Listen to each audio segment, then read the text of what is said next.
Hey, everybody. Welcome to the Practical Founders Podcast, where every week we hear an amazing story from a serious founder who built a valuable software company and did it without big funding.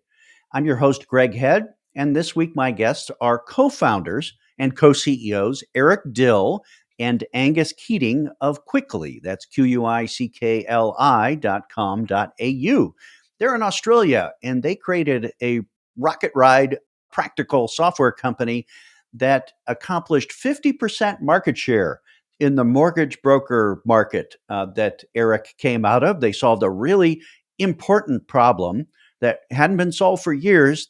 Two thoughtful founders who worked together. They're both on the podcast, and you're going to hear both sides of it. They worked together to crack the code, build the software, and this thing spread without almost any marketing and no sales. They built it and they came. So this is a build it and they will come success story, and an amazing story you get to hear from two thoughtful entrepreneurs, Angus and Eric. Okay, welcome Eric and Angus from Quickli to the Practical Founder Podcast. Hi, guys. Hey, how you going? Yeah, there's one Australian accent and one Australian phrase. From Angus has the Australian accent, and Eric, welcomed us like I was in Sydney. It's fading. It's fading fast here. I know it grows on you. I spent a bunch of time in Australia and earlier in my software career growing the market over there and expanding internationally. And I ended up calling myself Grig Head because I'd say Greg and they'd say Grig, so I finally just went right to it. So Angus, where are you in the world? I'm in Sydney, currently in my basement at home. Very advanced. Do you work there, Angus? Is that where your headquarters is? Yeah, that's right. So our office is in Bondi Junction, but I live in Maroubra, so just down from the beach. Awesome. And Eric, where are you? Currently in New Orleans, in the U.S. Awesome. And you both started this Australian software company in the Sydney area. Eric, were you in Sydney at the time? I know you spent a lot of time there. Yeah. So was in Sydney from 2010 to 2022, I think. That's a long time. I was just doing life out there for a long time, it felt like, and moved back 2 years ago to be closer to family. But that's how I know Gus. Great. Well, we have an amazing story to hear about here today. Your Quickli software company. Eric, why don't you just give us an overview of what is Quickli? Quickli is a pretty conventional SaaS, B2B SaaS business. So we cater to the mortgage broking industry in Australia, and specifically only Australia. So we built some tech that well and truly makes their lives a lot easier. We do a part of their job for them at, 100 times the speed it would take them to do it otherwise. And it's gone really well. So we specifically are doing serviceability calculators. So as a mortgage broker, they have to run numbers for each bank that they may consider taking their customers' loan to. And that serviceability piece is quite a manual process, easily spending 15 to 20 minutes crunching numbers for each lender. So our tech is allowing them to do that by inputting the information only one time, and it spits out 40 plus lender results in a matter of seconds. So, Eric, you were a mortgage broker in Australia for years and ran into this problem. How is the mortgage broking industry helping residential home buyers, work with a bank to get a mortgage? How is it different in Australia than here in the States? Yeah, very different. It's probably met with a little bit more credibility, and consumers in general are more welcoming to the idea of using a mortgage broker than in the US. I think statistically right now, mortgage brokers in Australia are responsible for writing about 70% of all home loan deals. So the other 30% would be going direct to the online lender or direct to the bank branch. So that's a huge proportion of the market compared to the US. And so unlike in the States here, when a consumer wants to buy a mortgage broker shops that to different banks who hold the mortgage. So that's the problem you're solving is what does that bank need and what's their rates today, and what does that bank need and what's their rates today for all the banks And so often and for your first home experience. buyers, that process is overwhelming, right? They come into it not knowing much and scared of what they don't know. So they end up talking to a broker and finding out a lot of really helpful insights on where to spend their time looking for lenders, where to not spend their time. Often a broker can find themselves just doing a lot of hand holding, a lot of admin, making sure the process is as smooth and as little drama as possible. Dealing with banks, if anyone's been there, can be filled with a lot of headache. So we do our best to prevent that. So the broker would go shop this mortgage around and get quotes and rates and processes and be the intermediary. Would they do that with spreadsheets before and, calling around and doing that kind of thing? Yeah, that's the wild part is these, billion dollar institutions are all using their service. They're using spreadsheets to calculate serviceability. And it's like, guys, it shouldn't be this way. So we're all filling out these manual 1995 spreadsheets to work out a customer's borrowing capacity. And it's the same spreadsheet that they're using internally. So it's not just what they give us as brokers, it's what they'll use behind the scenes to tell you how much you can borrow. That's how most lenders are doing it. Okay. Well, Angus, do you go by Angus or Gus? Angus generally. Okay, good. So Angus, tell us about what's happening in the business now. How big is it? How much revenues? How many customers? How many employees? What can you tell us? Yeah, so we recently cracked the 5 million ARR figure. So that was a pretty big milestone for us. We have just over 10,000 mortgage brokers using our platform. I think there are just under 20,000 brokers in the country. So we've got more than 50% market share in the 3 years that we've been operating. We just hit our 3-year. There's your magic trick right there. It's only 3 years in. Yeah. Yeah. We just had our 3-year anniversary about a week ago. So I saw that. a week ago today. I saw that. Yeah, we have roughly 40 employees, mostly engineering. I think we have probably half of an FTE doing marketing stuff. And so it's very much been a story of product led growth and grassroots growth in the broker market. Well, that's an amazing story here. So just in 3 years, you got to 5 million. Is that Australian dollars, I presume? You're talking in home dollars there. And 30 employees. And did you raise any funding to get this started, or did you two just start this thing? No, we didn't raise no funding. Back in the day, I came out of I was working for a VC funded company. I was working in we shared an office with an accelerator called StartMate. Mm-hmm. And so, the narrative of the time, I think it was 2020 when we first started approaching this, it was all about raising money. And so it was always part of the game plan. We just kept kind of procrastinating and never ended up raising a cent. So when you started this, you were open to raising funding, or you said, no, we don't need it? Yeah, well, we were open. We were open to it. Look, to be honest, like I had a few founder mates and VC mates and they all told me, don't raise money, you don't need to, but I didn't believe them. I was like, no, what are you talking about? Like that's what you got to do, right? We're good enough. You're not telling me we're good enough. Yeah. And, and I was either being told, don't do it, it's a bad idea, or, don't raise money. And I thought, screw it, let's just get as far as we can go. And, Eric and I, we spoke about it a lot, but we always just came back to, let's just get the product to this point here, and then we'll start getting really serious about raising money. Let's just get this many customers. Let's just get that many lenders. And all of a sudden we were profitable, and we never ended up there was like this moment for us. Well, at least for me, I don't know what Eric's experience is here, but there was this moment where I was like, wow, how long have I been drinking this Kool-Aid? Like it really, Yeah. yeah, it really did the same thing happen for you, Eric? Look, I probably didn't go into it with the same expectations that we would raise money.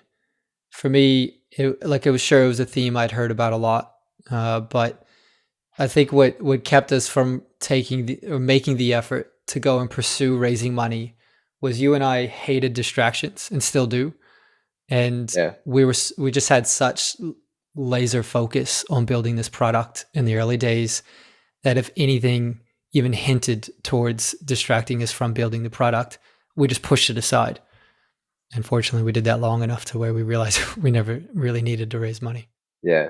Well, that's awesome. Well, congratulations on your 3-year anniversary, getting up and running, profitable with 40 employees, with half the market share of your target market for this really important feature. This really important technology that they use every day. I mean, can you feel like you've materially changed the industry in Australia? You probably can feel it.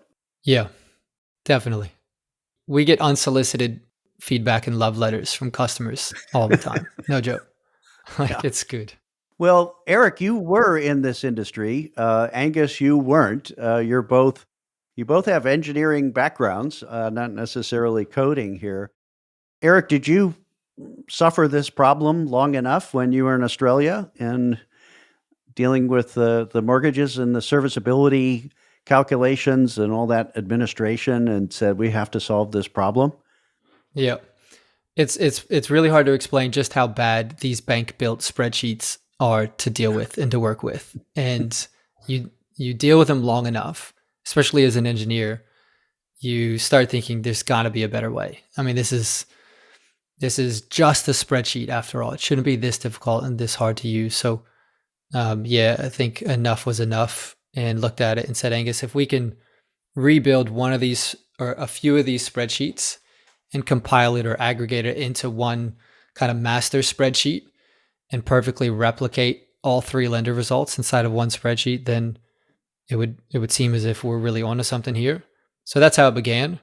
Mm-hmm. And yeah, there's look, no doubt plenty of other mortgage brokers were thinking a similar line of thought. This probably isn't, I'm probably not the first one to think of the idea, but perhaps it took someone with the confidence and the perseverance to just keep at it until we eventually got those results the way we needed them to be. Well, Angus, this isn't just a simple spreadsheet problem, like few columns, few rows, few tabs, all this. You have more than half of your company as engineers working on this problem. What makes it so complicated? Yeah, that's a good question. So I think this product had been built before. We weren't the first people to have the idea. We weren't the first people to build it. What we really did were we were the first people to perfect it. And not only to perfect the accuracy, which is critical, but to perfect the user experience and figuring out how to building it in a way that where brokers can use it not only as a research tool, but as a sales assistant, really. So I think what makes it so difficult is, there are what we're doing, these serviceability calculators, you're attempting to capture someone's entire financial position. How much are they making from what sources, and, how much are they spending and where are they spending it? And so there's a whole lot of information. Each lender has their own way of, applying their own risk buffers. So they'll treat it differently. They'll talk about it differently. So they'll have different terms to refer to the same thing. And so what we kind of did, one of the first things we had to do was take a step back and go, all right, we need to capture our own version of someone's financial position and figure out how each lender is going to interpret that. And once we've interpreted it, we need to figure out exactly how they go about, applying their sometimes buggy risk buffers to this financial position to come up with what a safe borrowing figure would be for that client. So you had to. There's just a whole lot of niche, awkward policy things that you need to figure out, for each lender. When we were building it, before we even had any customers, we'd come across something like, oh, we need to figure out negative gearing, which is a tax policy in Australia for people who own investment properties. We need to figure out negative gearing, and it just became this enormous thing that consumed months of time. And and every time we ran into something like that, it was just a line item on what we had to do, but it consumed months of effort. And we'd double down and get it done. And those would be the moments where we'd realize, oh, this is why no one's done this yet. Right. And it kind of it bolstered our confidence that we're building something truly valuable and kind of defensible, because it is such a slog. Yeah, that was our moat. Each one of those line items was just building the moat. Right. If it's really hard, then it's really hard for somebody else to do it. Eric, did you have a sense for the scale of this problem? Did you think that this was, obviously as a broker, you experienced this, but did you think that in 3 years you could capture half of the mortgage brokers in Australia, half of the market? Internally, no. Maybe when I was pitching it to Angus, I was like, yeah, the whole industry is going to use it and love it. Trust me, it'll be great. But yeah, like internally, I think it was more like, man, well, at least if no one wants to pay for it, I'll use it internally and it'll all be worth it because it'll make my brokerage better. But that was Awesome. No, never the expectation. How much does an individual broker, I don't know if they're independent or if they're organized differently, how much does an individual broker pay for your software per month? Between 30 and 50 a month, depending on the plan. Dollars, yeah. Yeah. Right. And you add up 10,000 of those and it gets pretty interesting. Well, that's amazing. So after all these years, this problem hadn't been solved, and maybe a few had said, maybe we'll just all get it one spreadsheet, probably quit after a week when they realized these amazing, complicated puzzles that had to be solved there. So, Angus, are you two fanatic puzzle masters here to go figure this thing out? It seems like that was your freakish force multiplier. Yeah, look, I think we definitely, just to kind of go back a moment, we definitely underestimated the scope of the challenge. We didn't know it would take us a year and a half of, I was actually working out of Eric's brokerage. I would, go there and work beside him and lob questions at him all day. And we also underestimated the impact it would have, when we did get it right. I guess, I think Eric he's probably a more commercially savvy and entrepreneurial kind of person than I am. And and I'm kind of definitely have a bit more of a tendency to, obsess about, details and accuracy. And so I think that was one of the, and we're both very much in the weeds with the product. And so there was always a great tension there of, obsessing over perfection versus, and balancing that with, all right, like what does the broker really care about? What do they want? How can we compromise? Where we might have to compromise on accuracy or scope, we need to make up for with communication and messaging. Yeah, so for me, it was pretty good because my whole university career and, my thesis and where I'd spent the earlier part of my career, it all been kind of focused on, algorithm development, making things more accurate, making things like trying to get as close to perfection as possible. So for me in my kind of career development, it was a real no-brainer for me to go, oh, great, something else to try and, make perfect. How cool. Awesome. Eric, how long did the two of you work on this? And maybe you worked full-time, you had your business, and I don't know if Angus quit his day job. How long did you work on this before you had a first customer who paid you? Yeah, Angus, was it maybe 16 months or 18 months from it was beginning to March 2020, customer. So 21. yeah, Yeah, so we had about a 4 month period of just this free for all where we're inviting any and all brokers to come and try and break it, and that was great because it was they often didn't find anything they can break, and it was all accurate, so that it immediately meant that they were going to go tell their broker friend, and then that broker There you told a go. friend, and before Yeah. before we launched, we probably had 400 or 500 people on the beta group. Well, that sounds like marketing. I know you didn't have a marketing person and you didn't spend money on it, but that's the old-fashioned way. Maybe let's call it in the modern product-led growth. Yeah. That the product is so much better than the alternative, manual and these spreadsheets.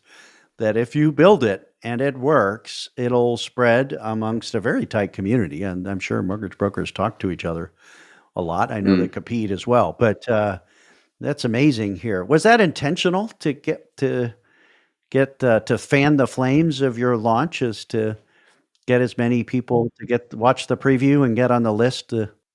Look, I think that's where some of the luck comes in. Hey, no, I can't say it was intentional. We probably didn't expect to take that long to build this beta product. But that's one of the benefits of being bootstrapped is like, and having both having kind of income streams on the side, because there Mhm, wasn't a huge amount of urgency or pressure to get it mhm. done or get it out there.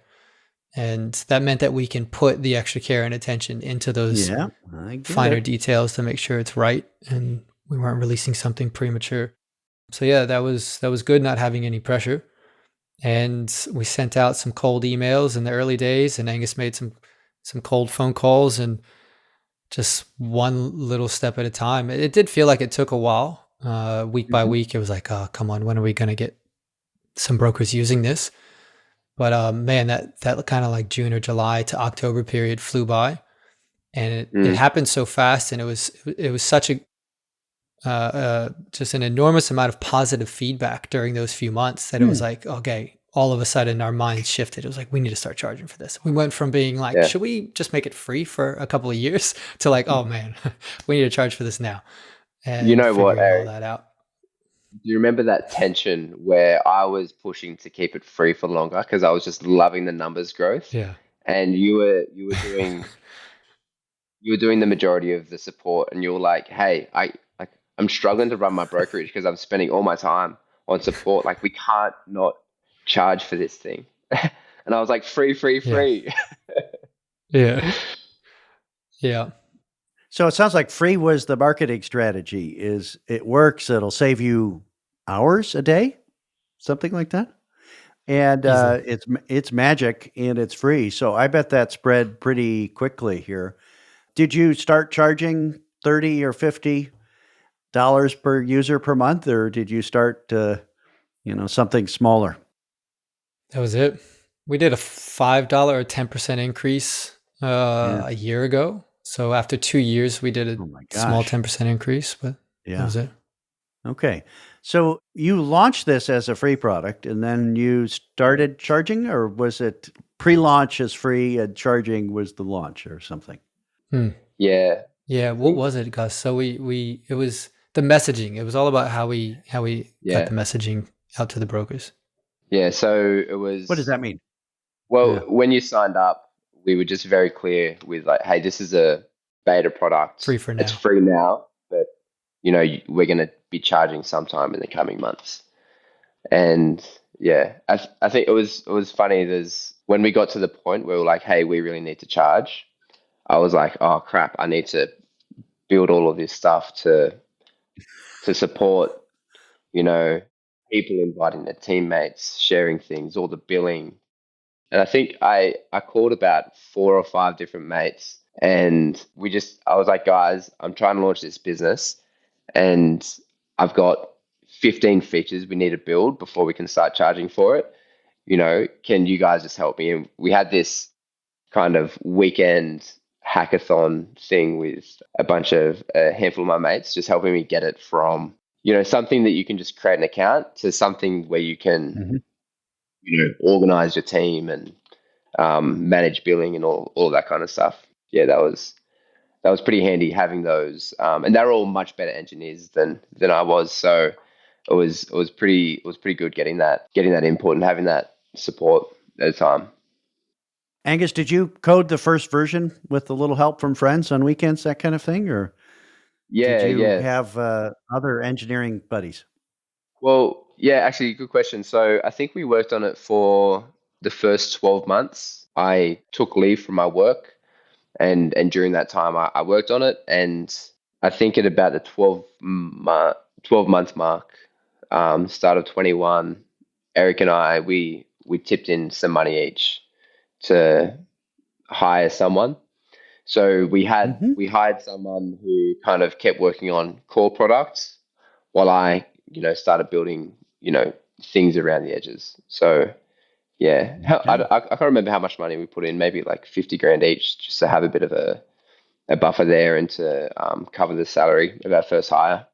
Sounds very practical and very resourceful, like most Australians. It's kind of a stereotype. Is we can figure it out. We'll just get it done. We'll do it between ourselves. And you guys figured this thing out. What happened when you first started? That's a common product-led growth, the free trial thing, and then we're going to start to charge for it. People don't say this much anymore. We're going to give it away for free, get some users, and then start charging for it. But that worked for you. What happened when you started charging for it? Did the money just start moving in and spreading around like it's a serious Mm, product now? felt like it. Yeah, there wasn't much churn from those free for all users to paid users. It seemed like, I don't know if Angus, do you remember the percentage? It seemed like almost everyone began paying. If anything, people just started sharing logins more so they wouldn't have to pay for all their users.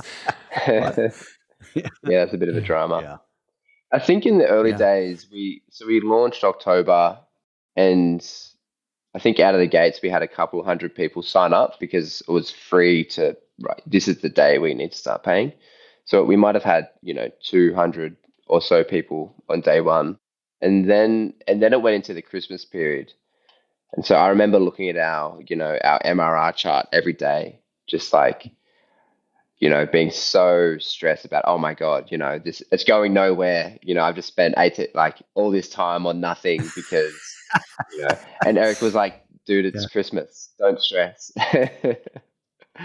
And one thing you Yeah. have to know about the Australian market is Australia takes about 2 months off from work between December and Oh January. yeah.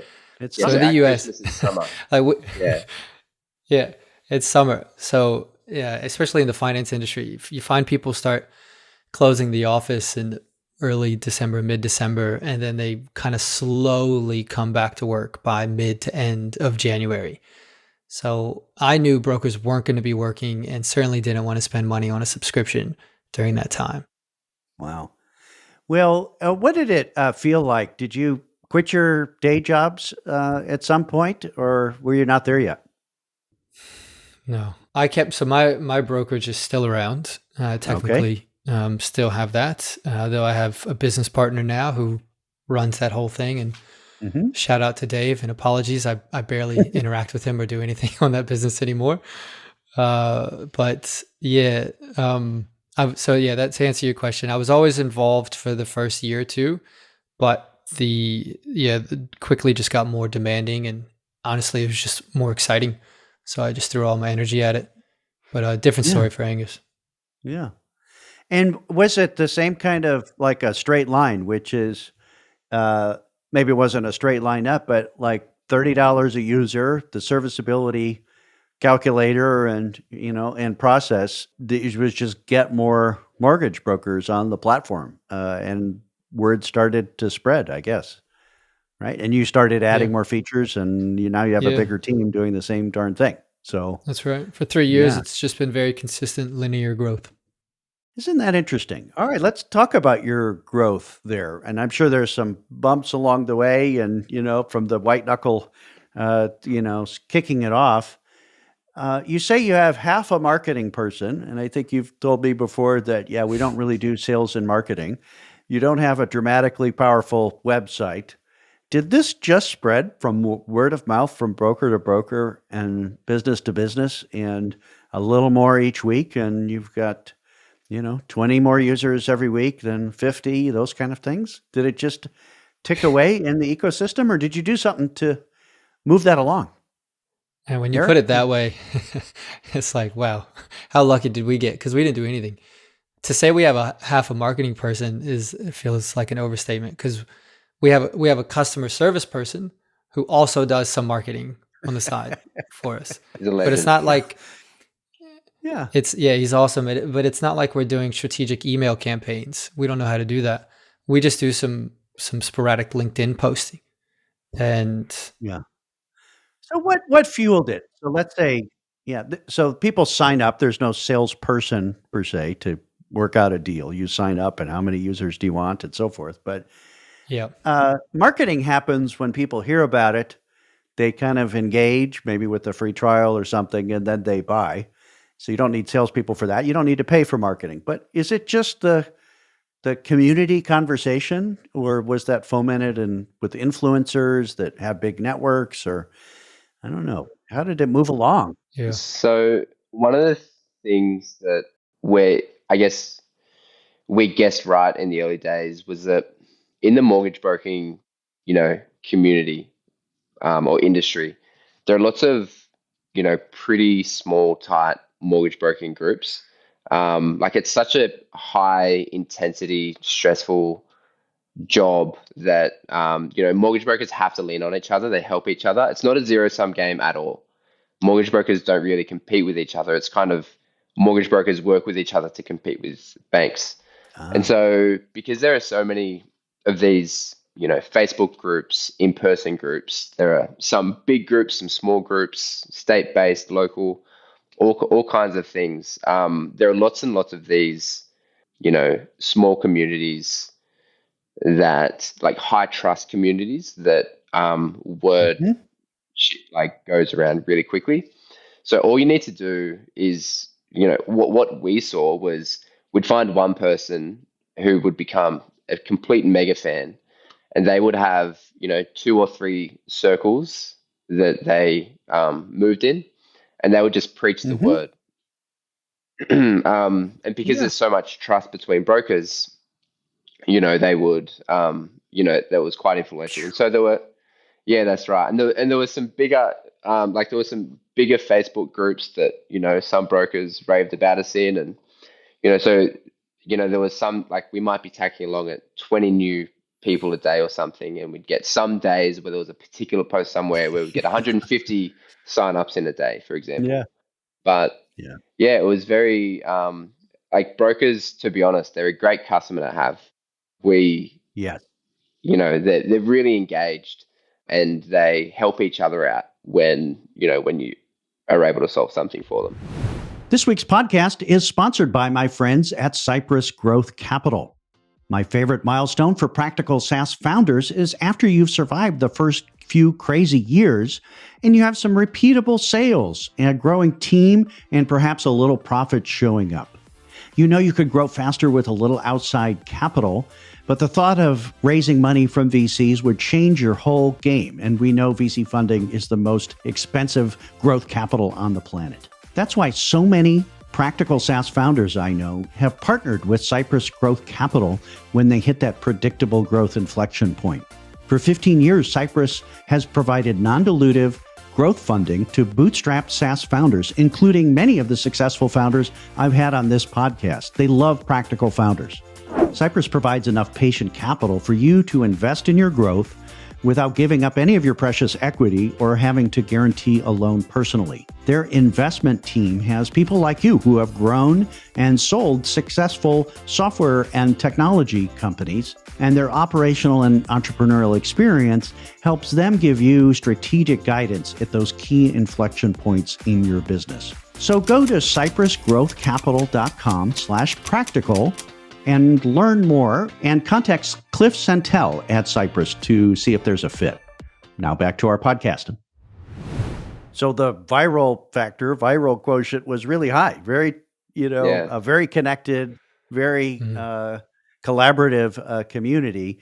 Eric, it almost sounds like, you guys didn't take the advice, just don't build it and they will come. Like, that's what everybody says. If I make the product great enough, it'll just spread. But in your case, can you say that if you built it, to this Yeah. level, it actually spread? Yeah. Look, that was definitely my belief, was if we build it, they will come. And I think Okay. the growth that we saw, I think it speaks to the pain point that we were solving for Yeah. brokers. Mhm. There's not a lot of software that can really claim with that level of confidence that they're truly solving a need that is consistently seen by almost every customer that you can acquire. So for us, it was the entire industry. Everyone's a mortgage broker. Everyone experiences the same problem with the same spreadsheets. You can't do your job as a broker without dealing with Yes. those spreadsheets. It Yeah. doesn't matter if you're a one-man band or you're the biggest brokerage in the country. Everyone experiences the same pain. So Mm. for us, it was just a high degree of confidence that this is a massive, unavoidable pain point that if we can solve, people will talk about it. And when they hear about it, because it's a very easy pitch as well, everyone will know the problem we're solving through that one sentence pitch that we have about our product. Everyone will understand immediately what we're And what doing. is that one sentence pitch, just so we hear Oof, here? put them on the spot. Look at our Yeah, we're a weapons, bro. serviceability aggregator. What's that? We're the all-in-one serviceability calculator. So they'll know exactly what that terminology means. Because again, we weren't the first ones Yeah. to do this. It's not like we weren't prepared to do the hard yards. Like Mhm. we did heaps of strategizing around, all right, marketing plan, go to market. Like we had all of that ready to roll. And it just so happened that like product led growth just blew up and we never really had to push too hard on the kind of other growth channels and strategies. And so I'd say like our attitude wasn't purely that build it and they will come. It was build it and let's see if they come, and they happen to come. Um, yeah, That's great. So you had this marketing playbook that said, "Well, we'll do what it takes," but you never required it. Would this have grown faster if you pushed a little harder and had a marketing possibly. person waving the hands and sending the emails, and you guys Yeah. just kind of let the pace grow efficiently and organically? I don't know. I don't know if that was Yeah. intentional. Yeah. No, a marketing person would have helped. You could insert yourself into these communities and conversations more deliberately. You could be a part of the events that are happening all around the industry. You could do more award submissions. Yeah, there's a lot we could have done in the first year, at least, that we didn't do. Was there a tough spell in that first year? It sounded like it just started to move and the product worked. So those are all surprises. Did Was it just support customers, hear feedback, improve the product, and let this Mm, thing continue to grow? Or what did it feel like in that first year? That was the big hurdle. yeah, I could probably let Angus speak to this, but perhaps the Angus scaling the engineering team. Yeah, I think in the first year, so we launched and we had the core product, but it wasn't until we built out our export functionality, which will mean nothing to anyone who's not a broker. There was a specific feature that where after we built and launched that, like there was a growth inflection point after that at about the 6 month mark.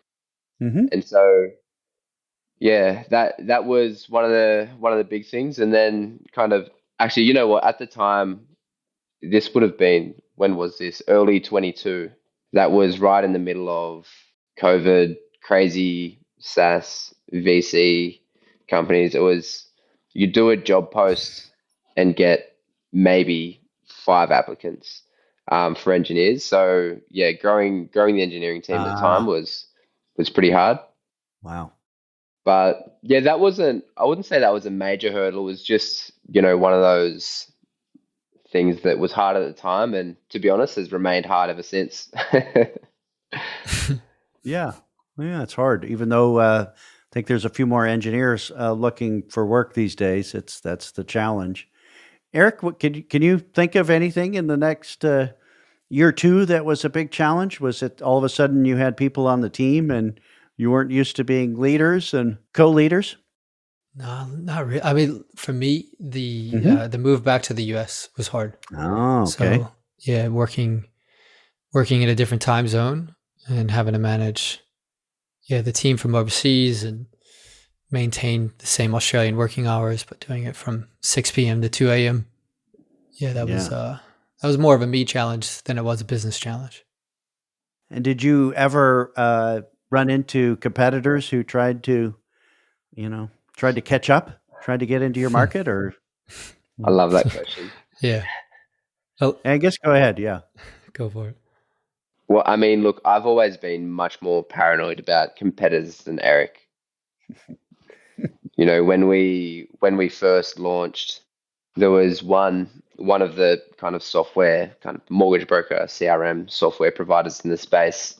They made a concerted effort to kind of compete with us. So they already had a similar product, but it just wasn't at the level ours was. And so they kind of really started to come after us, and that weighed very heavily upon me. And that's happened 1, 2, 3 times now with different players in the space, but no one's really been able to deliver.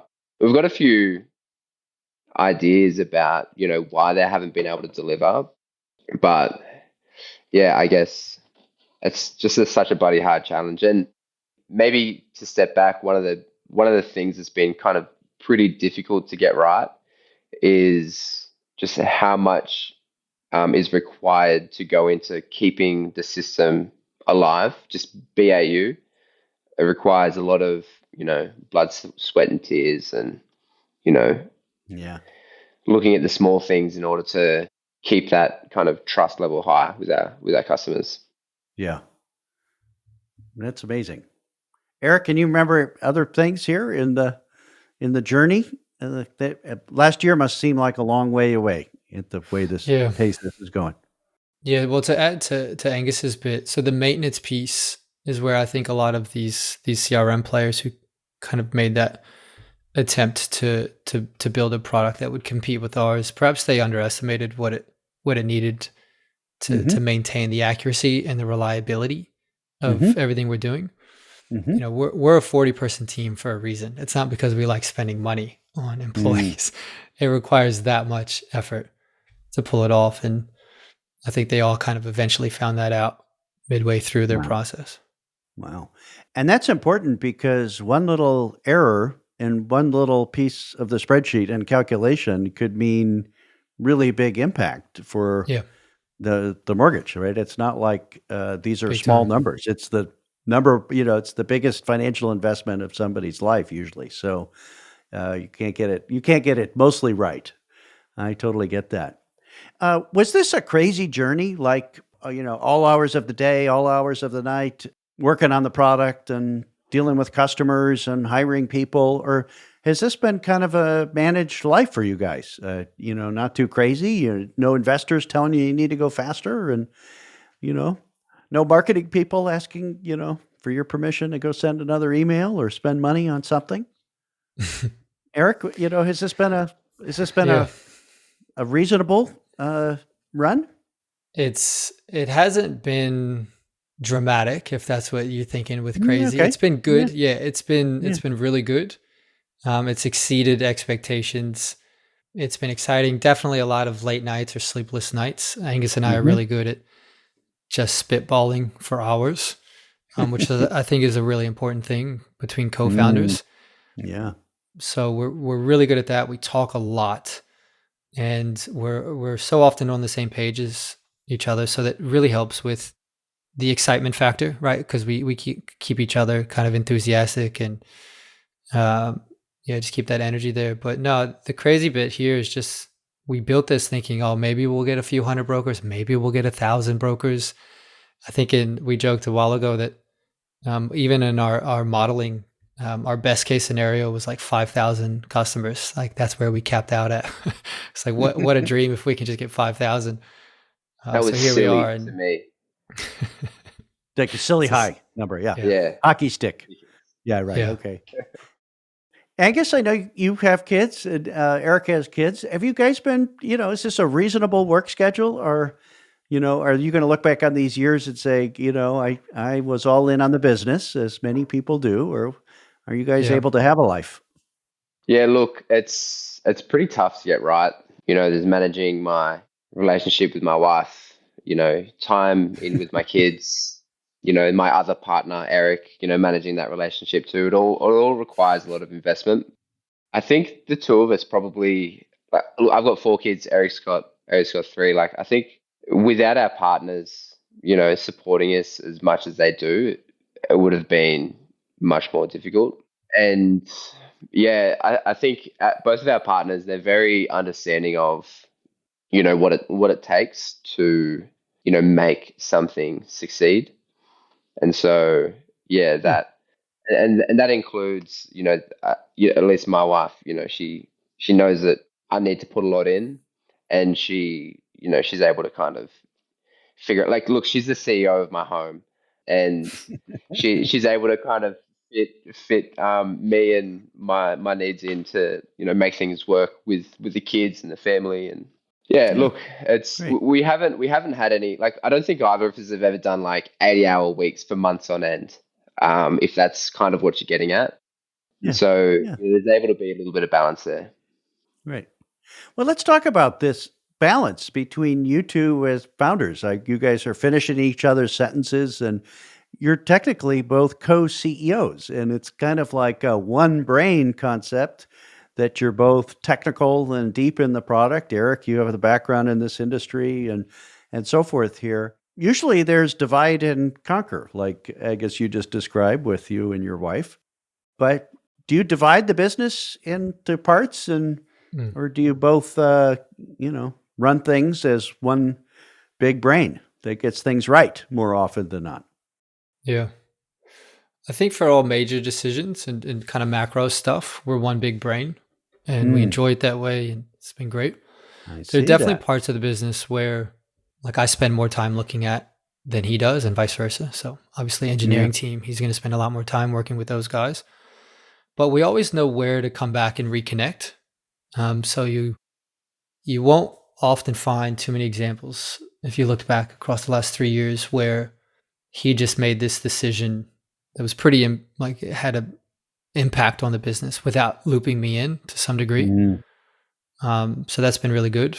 But to be able to kind of co-found and then co-CEO together, it's it's a tall ask for many people. It's not for everybody. Yeah. But what's worked for us is we're so alike on so many fronts. Our enthusiasm towards this product and the industry and what we're building is right there the same. So you never find that you're kind of putting in more than the other one. I can see how in some co-founder relationships that would create some imbalance. Yeah. If Yeah. so that's not the case here. Sales, we both don't have a strong background in sales, so we kind of attack that front together.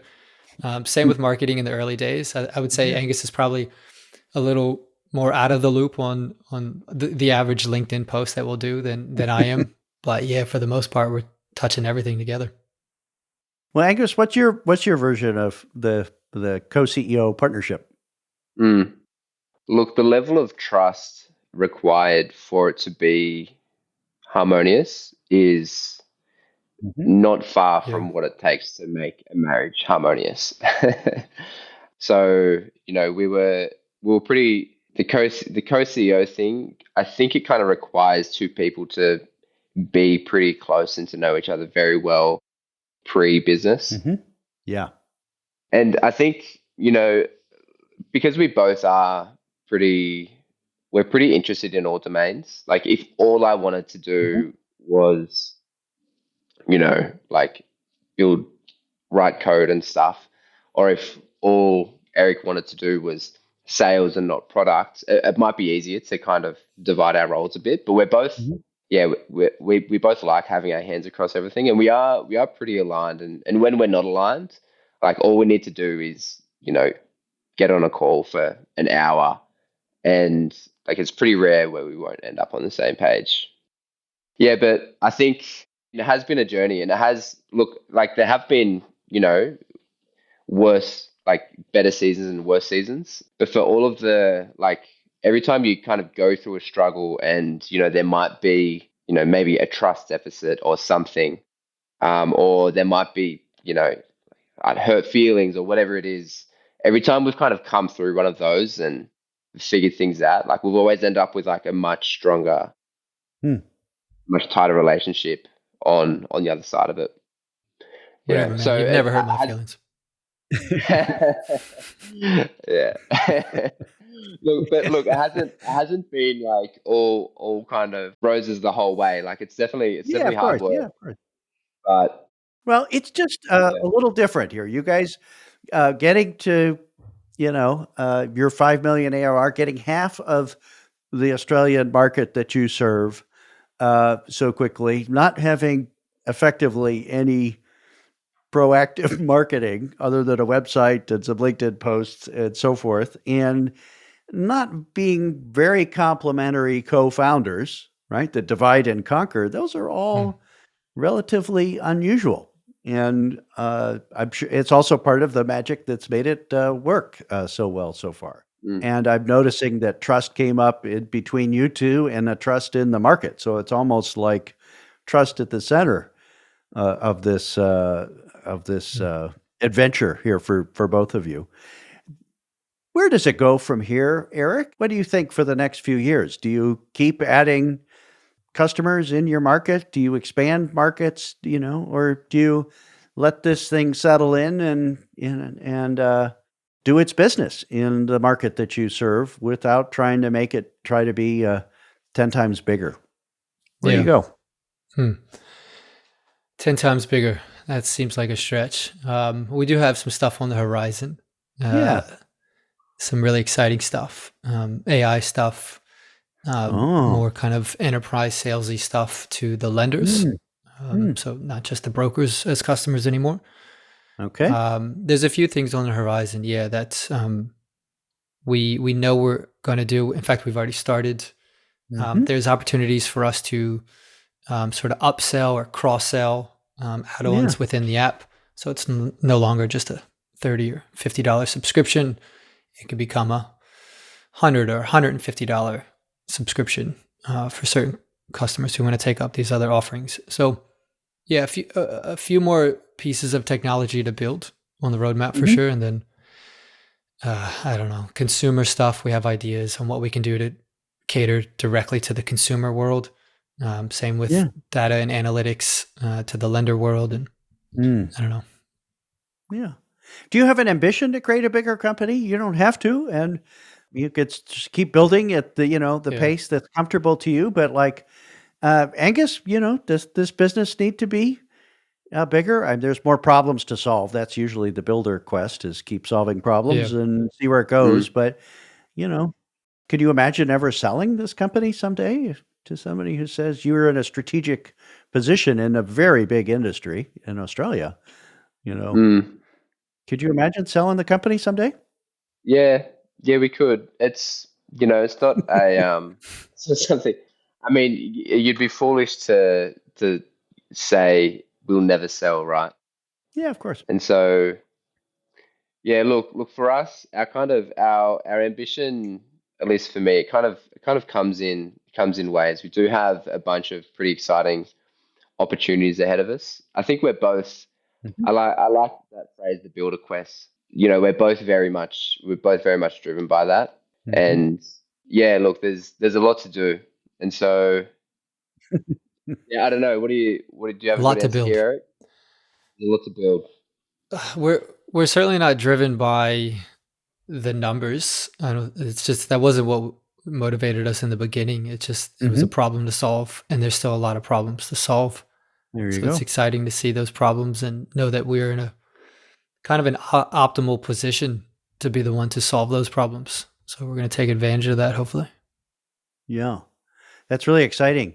Could you ever imagine solving the same kind of problem outside Australia? Is it just unique to Australia? Yeah, How we looked the into this a little bit, didn't we, Gus? Yeah. So there's a few Mm, countries that have a very similar model, mortgage broking model, as the Australian market. So yeah, that would make sense. But haven't put a lot of effort into Yeah. researching, what else is already out there that might be similar to us and what it would be like. So, all right, to name countries though, New Zealand, the UK, Yeah, of course. Yeah. Yeah. Denmark, definitely Right. not the US. Not Right. sure who else. So Angus in Sydney, when you go back out to the tech community and you talk about what you've done, do people not believe you that, we didn't raise any money, 3 years, we got half the market, we're doing it this way?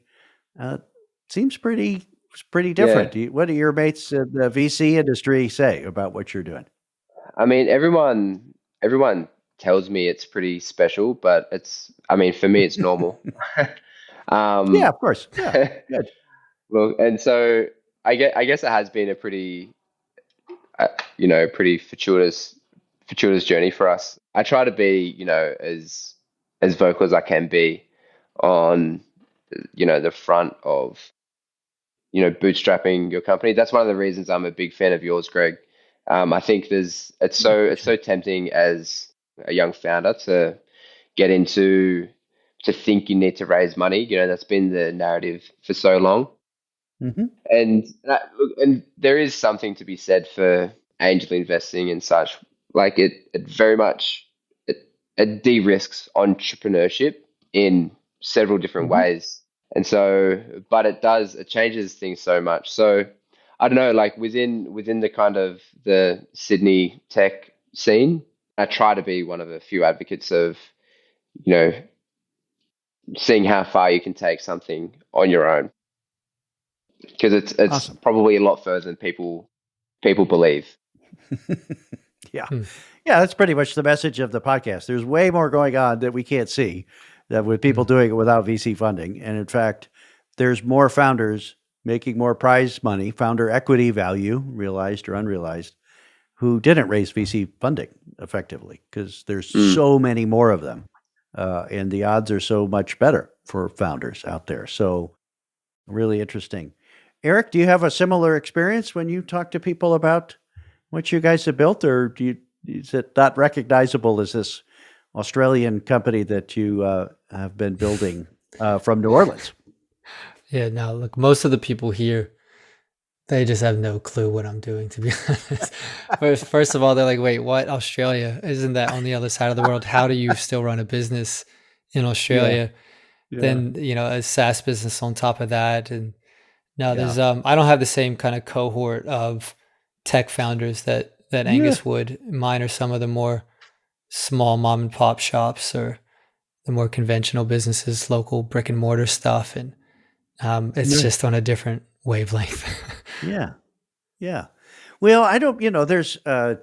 It's hard to recommend other founders do it the way you guys have done it, and really, you're just showing the possibility of doing it a certain way and having it work just fine, right? And I could see how your two brains thinking deeply about this problem and working through it helped you solve this. I'll ask each of you what advice you have for practical founders out there who are thinking about starting a company or up and running, and maybe they're in a big city where they're thinking about VC funding or just building a company here. Eric, what advice do you have for practical founders who are Ooh, in the firefight from where you sit? yeah. If they're still in the really early stage or the ideation stage, it's been exciting to see what not just what we can do with Quickly, but other founders out there can do in a really hyper niche space. It's Mm. often, Mm, if your TAM's not big enough, don't bother. It's like, nah, hold up.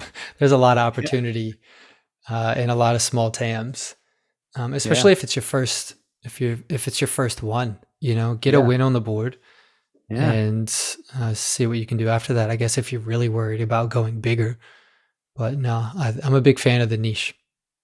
yeah. Awesome. And isn't that interesting? You mean just Australia and just the mortgage broking business and just this particular problem in the mortgage broking business Yeah. in Australia? Do you have a sense for the total value of homes your brokers have financed through your software? It's got to be in the billions, right? In this Yeah, niche of a niche of a niche. It's it billions is a in moves. I week. think a LinkedIn post just went out. Yeah. Yeah. Yeah. Yeah. There's Awesome. billions of dollars not processed, that's the wrong word, but workshopped through our tool Yeah, on a there we weekly go. basis. Weekly. Isn't that amazing? The niche of a niche of a niche is, having $1 billion impact. That's amazing. Angus, what advice do you have for founders out there at any stage of the journey that you want to make sure they hear from you?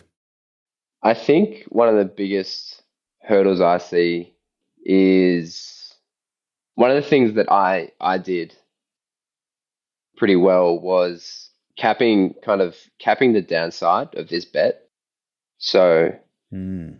so when you commit 12 months to 2 years of your career doing, like, potentially not making any money, building something that's going to be a flop, Hmm.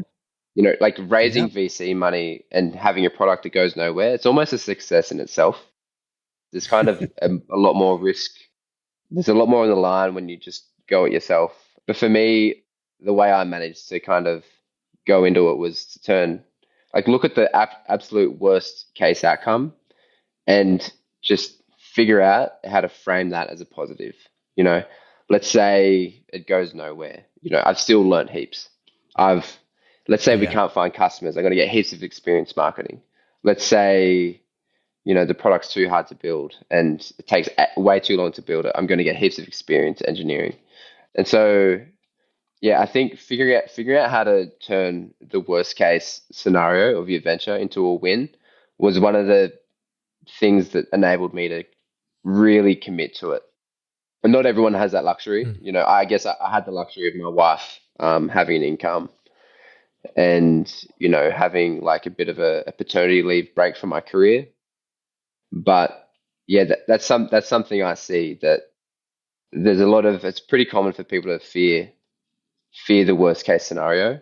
And I think how you go about framing that is one of the things that can enable you to, take the leap without it feeling like a leap.